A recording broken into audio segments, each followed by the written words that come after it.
नमस्ते दोस्तों, आप सब कैसे हो और स्वागत है आपका फिर से एक इंस्पिरेशनल और मोटिवेशनल कहानी में। आज की कहानी बहुत ही खतरनाक और मोटिवेट है। इस कहानी में बहुत मजा आने वाला है, अंत तक जरूर सुनिए। मैंने अपनी अलमारी से ताकत वाली गोली निकाली जो कभी कभार अभिषेक लेते थे और मैं किचन में चली गई।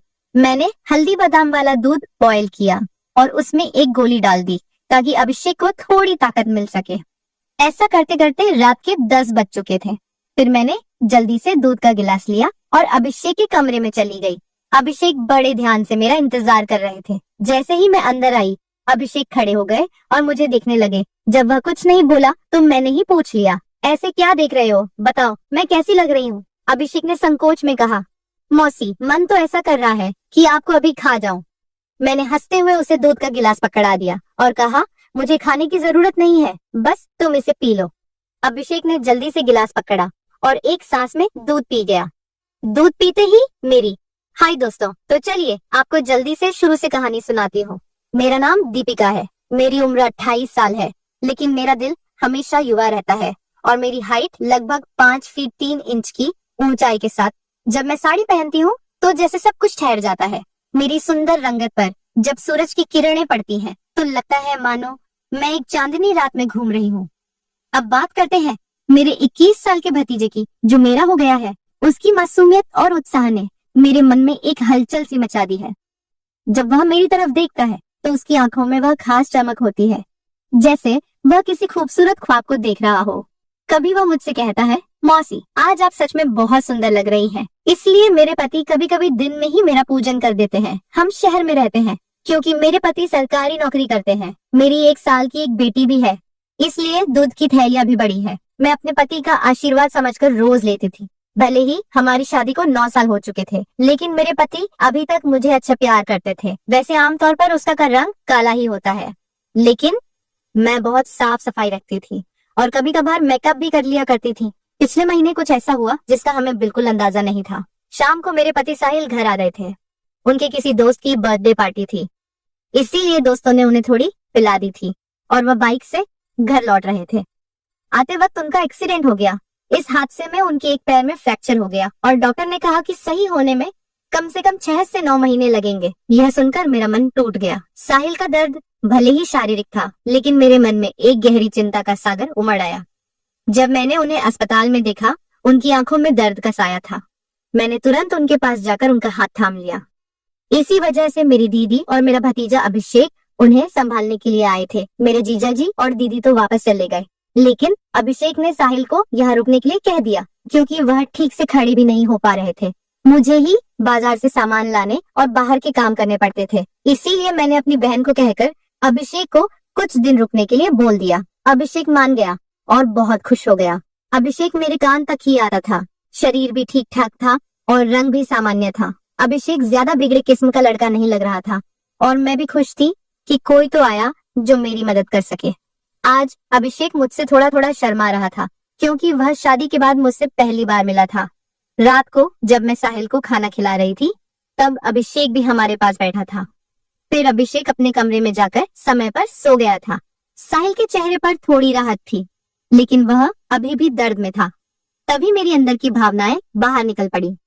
मैंने साहिल के पास बैठकर कहा, वह भी क्या दिन थे जब आप रोजाना भूत मारा करते थे। साहिल ये सुनकर मुस्कुराने लगे। क्या हो गया मेरी रानी, आज तो पूरी मजे में लग रही हो। मैंने कहा, नहीं जी, आपको तो मजाक लग रहा है और इधर मेरी बुरी हालत हो रखा है। सच बताओ तो इस भूत ने मेरा बुरा हाल कर दिया है। मेरे पति बोले, मैं तुम्हारा दर्द समझता हूँ दीपिका, मेरा भी बहुत मन करता है, लेकिन क्या करूं, मैं तो ठीक से खड़ा भी नहीं हो सकता। बस थोड़े दिन और निकाल दो, फिर देखना मैं इस भूत का क्या हाल करता हूँ। तभी मैंने कहा, थोड़े दिन नहीं, पूरे 6 महीने बाकी है प्लास्टर उतरने में, और मेरा तो 1 महीने में ही यह हाल हो गया। पता नहीं आगे के दिन कैसे कटेंगे। मेरे पति मेरी उदासी दूर करने के लिए बोले, चलो वो नहीं तो कम से दूध ही पिला दो, डॉक्टर ने भी कहा है। तभी मैंने हंसते हुए कहा, आपके नसीब में तो वह भी नहीं है क्योंकि आपकी बिटिया रानी ने पी लिया है। हम दोनों जोर जोर से हंसने लगे। मेरे पति मुझे खुश रखने की पूरी कोशिश करते थे, लेकिन मैं क्या करूं, सब बेकार था। थोड़ी देर बाद साहिल सो गए क्योंकि उनकी दवाइयों में नींद की गोलियां भी थीं। लेकिन मुझे नींद कहाँ आ रही थी, इसीलिए मैं खड़ी होकर अभिषेक को देखने चली गई कि वह सोया है या नहीं, लेकिन अभिषेक अभी तक जाग रहा था और मोबाइल देख रहा था। मैंने उसके कमरे में जाकर कहा, क्या हुआ अभिषेक, 11 बज चुके हैं और तुम अभी तक नहीं सोए? लगता है तुम्हारे मन नहीं लग रहा है। अभिषेक उठकर बैठ गया और बोला, नहीं मौसी, ऐसी बात नहीं है, बस यूं ही फोन देखते देखते लेट हो गया। फिर अभिषेक ने पूछा, मौसी आप भी तो नहीं सोई? मैंने कहा, मुझे तो आजकल नींद ही नहीं आती। अभिषेक ने पूछा, क्यों, क्या बात हो गई? मैंने हंसते हुए कहा, नहीं नहीं, वह मैं तुम्हें नहीं बता सकती। जब तुम्हारी शादी होगी तो तुम्हें खुद ही पता चल जाएगा। मेरे मुंह से ऐसा सुनते ही अभिषेक ने अपनी नजरें नीचे झुका ली और अंदर ही अंदर मुस्कुराने लगा। तभी मैंने कहा, अरे तुम तो इतनी सी बात पर शर्मा गए। अच्छा बताओ, अभी तक कोई लड़की पटाई है या नहीं? अभिषेक कुछ नहीं बोला, उसे अभी भी शर्मा रही थी। तभी मैंने उसका हाथ पकड़ा और कहा, अरे पागल, अपनी मौसी से इतना मत शर्माओ। वह धीरे से बोला, मौसी सच बताओ तो ऐसी बातें मैंने अभी तक अपने दोस्तों से भी नहीं की है। मैंने कहा, अच्छा तो मुझे अपना दोस्त ही समझ लो ना, क्योंकि मुझे ऐसी बातें करने में बहुत मजा आता है। अभिषेक ने कहा, हाँ मौसी, एक थी, लेकिन उसने अभी मेरे से दोस्ती तोड़ दी है। मैंने पूछा, तुमने उसकी पिटाई तो कर दी होगी ना? अभिषेक बोला, नहीं मौसी, सच बताऊं तो मैंने उसे ढंग से टच भी नहीं था। मैंने मुंह बनाते हुए कहा, तुम तो बड़े भोले हो अभिषेक। चलो कोई बात नहीं, अब तुम मेरे पास आ गए हो तो मैं तुम्हें सब सिखा दूंगी। मैं बातें करते करते अभिषेक के कमरे में ही सो गई थी। सुबह जब मेरी आंखें खुली तो अभिषेक बेड पर बैठा हुआ मुझे ही निहार रहा था। मेरे उठते ही अभिषेक ने मुझे गुड मॉर्निंग बोला। जब मैंने पूछा, क्या देख रहे हो, तो वह बोला, मौसी आप सच में बहुत खूबसूरत हो।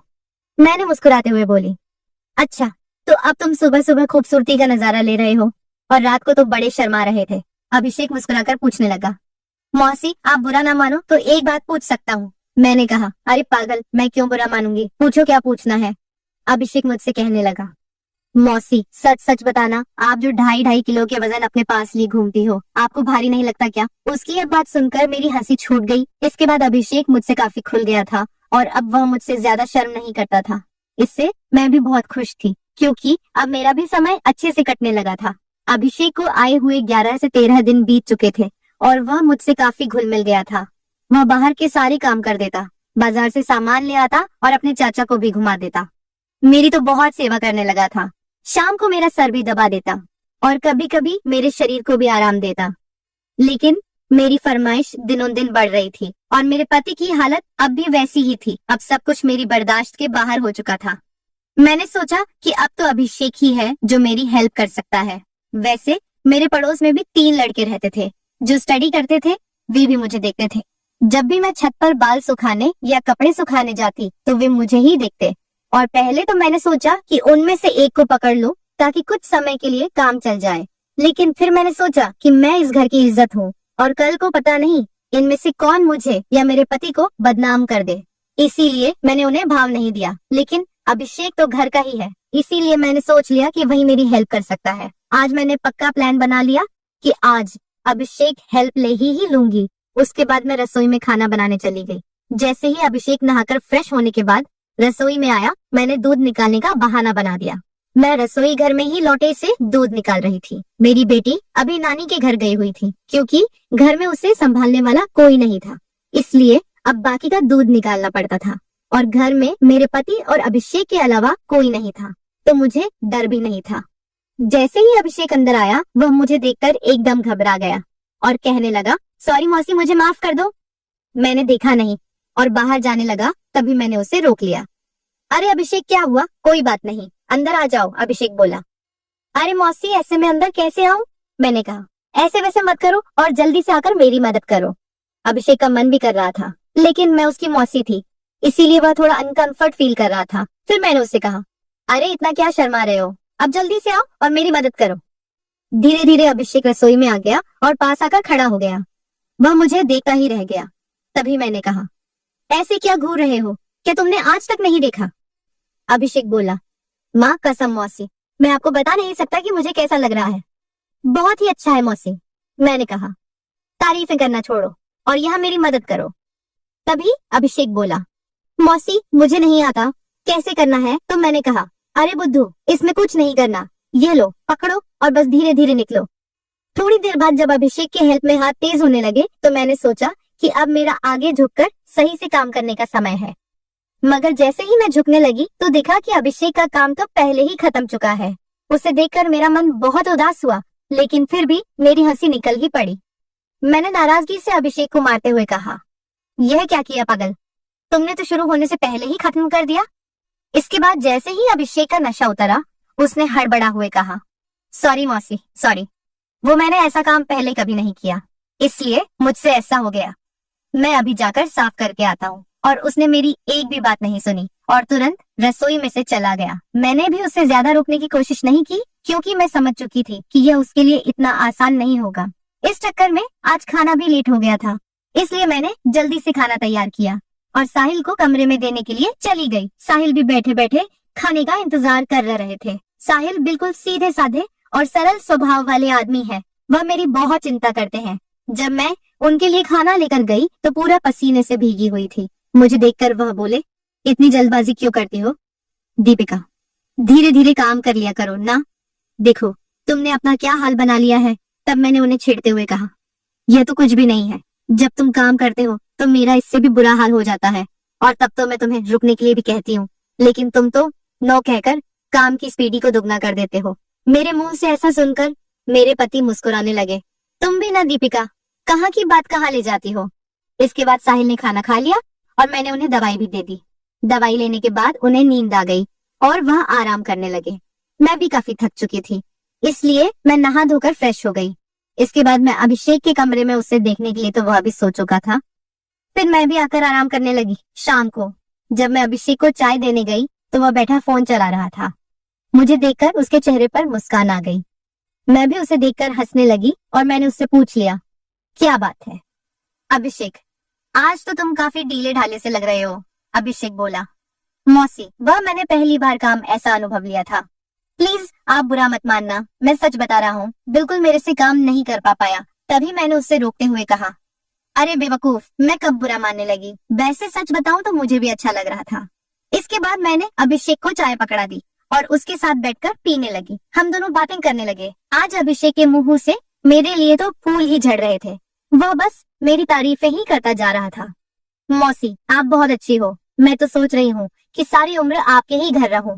इन 13 दिनों में मुझे स्वर्ग जैसा महसूस होने लगा है, और ऊपर से आपकी खूबसूरती। मैंने मुस्कुराते हुए कहा, आज तो तुम्हारे मुंह से सिर्फ तारीफें ही निकल रही हैं, लगता है। अभिषेक मेरा हाथ पकड़कर बोला, आप सही कह रही हैं मौसी, अब आपको भी मेरे काम में मेरी मदद करनी होगी। अब तो आपको मेरी बात माननी ही होगी। प्लीज मौसी, मना मत करना, बस एक बार के लिए मेरी काम वाली बन जाओ। इसके बाद आप जो भी कहेंगी मैं करूंगा। जब अभिषेक सब कह रहा था तो उसका चेहरा लाल टमाटर जैसा हो गया था और मेरी मुस्कुराहट फूट पड़ी थी। मैंने उसके सर पर हाथ फिरते हुए कहा, अरे पगले, इतना सीरियस क्यों हो रहे हो? बताओ, मैंने तुम्हें कभी किसी चीज के लिए मना किया है? वैसे भी अब तुम्हारे चाचा तो वैसा भी मेरे काम में मेरी मदद नहीं कर पाते हैं, और तुम इतना शर्माओ मत।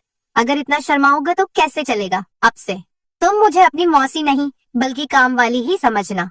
अभिषेक बोला, मौसी एक बात और है, मेरा तो काम करते ही निकल जाता। मैं बहुत काम करता हूँ। मैंने उसे कहा, इसकी चिंता मत करो, इसका इंतजाम मैं कर दूंगी, तुम बस काम के लिए तैयार रहना। मेरे इतना कहते ही अभिषेक खुश हो गया और उसने थैंक्स मौसी की रट लगा दी। कहने लगा, मौसी आप बहुत अच्छी हैं। इसके बाद मैं चली गई क्योंकि शाम हो रही थी और मुझे साहिल को नहलाना भी था। जब साहिल जी नहा लिए तो अभिषेक उन्हें बाहर टहलाने ले गया। इसके बाद मैंने जल्दी जल्दी सारा काम किया और उनके आने तक खाना भी तैयार कर दिया। आते ही अभिषेक ने हाथ पैर धोए और खाना खाने के लिए बैठ गए। इतने में 9 बज चुके थे और साहिल की दवाइयों का समय हो रहा था, इसीलिए मैं उन्हें कमरे में ले गई और दवाइयां दे दी। साहिल की मेडिसिन में नींद की गोलियां भी थी, ताकि उन्हें ज्यादा दर्द ना हो और आसानी से नींद आ जाए। साहिल दवाइयां लेकर जल्दी ही सो गए। मैं उनका सर दबा रही थी। जैसे ही मुझे पता चला कि साहिल सो चुके हैं, मैं नहाने चली गई। नहाकर मैंने रेड कलर की साड़ी पहनी, बालों का जोड़ा बना लिया और महक के लिए परफ्यूम भी लगा लिया। वैसे तो मैं मेकअप कभी कभार ही करती हूँ, लेकिन आज थोड़ा थोड़ा कर ही लिया ताकि चेहरा ब्लश करे। पूरी तरह से तैयार होने के बाद मैंने अपनी अलमारी से ताकत वाली गोली निकाली जो कभी कभार साहिल लेते थे और रसोई में चली गई। मैंने हल्दी बादाम वाला दूध तैयार किया और उसमें एक गोली डाल दी ताकि अभिषेक को थोड़ी ताकत मिल सके। ऐसा करते करते रात के 11 बज चुके थे। फिर मैंने जल्दी से दूध का गिलास लिया और अभिषेक के कमरे में चली गई। अभिषेक बड़े ध्यान से मेरा इंतजार कर रहा था। जैसे ही मैं अंदर आई, वह खड़ा हो गया और मुझे देखने लगा। जब वह कुछ नहीं बोला तो मैंने ही पूछ लिया, ऐसे क्या देख रहे हो, बताओ मैं कैसी लग रही हूँ? अभिषेक ने संकोच में कहा, मौसी, मन तो ऐसा कर रहा है कि आपको अभी खा जाऊं। मैंने हंसते हुए उसे दूध का गिलास पकड़ा दिया और कहा, मुझे खाने की जरूरत नहीं है, बस तुम इसे पी लो। अभिषेक ने जल्दी से गिलास पकड़ा और एक सांस में दूध पी गया। दूध पीते ही मैंने कहा, चलो अब जल्दी से पूजा शुरू करते हैं। अभिषेक ने जवाब दिया, मौसी, पूजा तो शुरू कर दूंगा, लेकिन आप दिए में तेल डालोगी या फिर सीधे ही पूजा करवाओगी? मैंने मुस्कुराते हुए कहा, तुम मेरी चिंता मत करो, मैं पहले से ही तेल डालकर आई हूँ। इसके बाद जो हुआ वह बताते हुए मुझे भी शर्मा रही है। मैं अभिषेक को अब तक बच्चा ही समझ रही थी, लेकिन उसने पूजा में मेरे पति को भी पीछे छोड़ दिया। अभिषेक ने सबसे पहले काजू कतली का स्वाद खाया। मेरे पति ने आज तक काजू कतली नहीं खाई, वह तो सीधे ही पूजा शुरू कर देते थे। जब मैंने अभिषेक से कहा, अब बस भी करो और कितने खाओगे, तो उसने जवाब दिया, नहीं मौसी, आपको नहीं पता यह कितनी मीठी है, इसी के लिए हम पागल रहते हैं। यह अभिषेक की पहली पूजा थी, इसीलिए वह आधे घंटे से ज्यादा नहीं कर पाया। मैं तो ज्यादा नहीं थकी, लेकिन अभिषेक पसीने पसीने हो चुका था। मुझे भी 2 महीने बाद पूजन का काम मिल रहा था, तो मैं भी बहुत खुश थी। इसके बाद अभिषेक थक चुका था और आराम करने लगा। मैं भी वहीं पर थी। जब मैंने उससे पूछा कैसा लगा फर्स्ट टाइम पूजा करके, तो अभिषेक ने जवाब दिया, मौसी सच कहूँ तो ऐसा लगा जैसे जिंदगी के सारे सुख एक साथ मिल गए, या कहूँ तो दुनिया की सबसे अच्छी मौसी हो। फिर हम बातें करते करते सो गए। सुबह जब मैं उठी तो बिल्कुल फ्रेश महसूस कर रही थी। मैंने उठकर चाय नाश्ता बना लिया और साहिल को दे आई। इसके बाद मैं अभिषेक को भी चाय देने के लिए उसके कमरे में गई। वह भी उठ चुका था। चाय लेकर उसने मुझसे पूछा, मौसी, मुझे डर लग रहा है, कहीं हमने कुछ गलत पूजा तो नहीं कर ली? मुझे लगा कि शायद अभिषेक को पछतावा हो रहा है। मैंने उसे समझाते हुए कहा, अभिषेक, तुम ऐसा बिल्कुल मत सोचो। सच कहूँ तो यह मेरी मजबूरी थी, क्योंकि तुम्हारे चाचा 7-8 महीने तक ठीक नहीं हो सकते और मुझसे इतना इंतजार शायद ही हो पाता, लेकिन तुमने मेरी बहुत मदद की है। पूजा करने में प्लीज तुम इतनी टेंशन मत लो, और हाँ, इसके बारे में किसी से भी मत कहना। अभिषेक ने सर हिला दिया और बोला, मौसी, अगर यह मेरी मजबूरी बन गई तो मैंने कहा, आ जाना फिर अपनी मौसी के पास, मैंने कब तुम्हें मना किया है? इतना कहकर मैं मुस्कुराने लगी और अभिषेक फिर से मेरी तारीफ करने लगा। मौसी, आपकी जितनी तारीफ की जाए उतनी कम है। पता नहीं मैंने पिछले जन्म में कौन से पुण्य किए थे जो मुझे आप जैसी मौसी मिली। इसके बाद मेरे और अभिषेक के बीच पक्की वाली दोस्ती हो गई थी। अब जब भी मेरा मन करता मैं अभिषेक से पूजन करवा लेती। इसी बीच अभिषेक के पापा ने फोन भी किया था कि वह घर आ जाए, लेकिन अभिषेक ने मना कर दिया। अब मेरे पति साहिल भी चलने फिरने लगे थे, तो हम लोग बाजार भी घूमने लगे। अभिषेक अब मेरी ओर ज्यादा केयर करने लगा था। शाम को जब भी मैं साहिल को सुलाकर अभिषेक के पास जाती तो वह मेरे पैर दबाता, कमर की मालिश करता और सर भी दबाता। मैं अभिषेक से कहा भी करती थी कि मेरे लिए इतना काम करने की जरूरत नहीं है, लेकिन वह नहीं मानता और कहता, चुप रहो मौसी, आप सारा दिन काम करती हो, इसीलिए थक जाती हो, तो इतना तो मुझे भी करने दो। दोस्तों, शायद आप लोगों को मैं बिल्कुल भी पसंद ना आऊं, क्योंकि मैंने इसके रिश्ते को खराब किया है, लेकिन सच कहूँ तो मैं भी ऐसा करना नहीं चाहती थी, लेकिन भावनाओं में सब कुछ हो गया। इसलिए प्लीज आप लोग समझने की कोशिश करना और मेरी कहानी को सुनकर भावनाओं में मत बह जाना, क्योंकि सच में ये गलत बात होती है। तो मेरी खातिर कमेंट में एक प्रॉमिस जरूर करके जाइए कि आप लोग अपने जीवन में ऐसा कभी नहीं करेंगे। स्टोरी की शिक्षा, यह कहानी हमें कई महत्वपूर्ण सबक देती है जो हमारे जीवन में काम आ सकते हैं। आइए हम इन शिक्षाओं को विस्तार से समझते हैं। कहानी में दीपिका अपने पति साहिल की देखभाल करती है जब वह दुर्घटना में घायल होते हैं। यह दिखाता है कि जिम्मेदारी का मतलब केवल व्यक्तिगत लाभ के लिए जीना नहीं है, बल्कि अपने प्रियजनों की देखभाल करना भी शामिल है। जीवन में जब हम किसी रिश्ते में होते हैं तो हमें अपने साथी के प्रति समर्पित रहना चाहिए, तो वह अधिक मजबूत और स्थायी होता है। हमें अपने रिश्तों में ईमानदार रहना चाहिए और एक दूसरे पर विश्वास करना चाहिए। तो दोस्तों, आपको यह कहानी कैसी लगी कमेंट में हमें जरूर बताएं, और अगर चैनल पर पहली बार आए हो तो चैनल को सब्सक्राइब करना न भूलें। ऐसी मजेदार कहानियां सुनने के लिए तब तक के लिए हमें इजाजत दे मिलेंगे जल्दी ही एक नई कहानी के साथ में।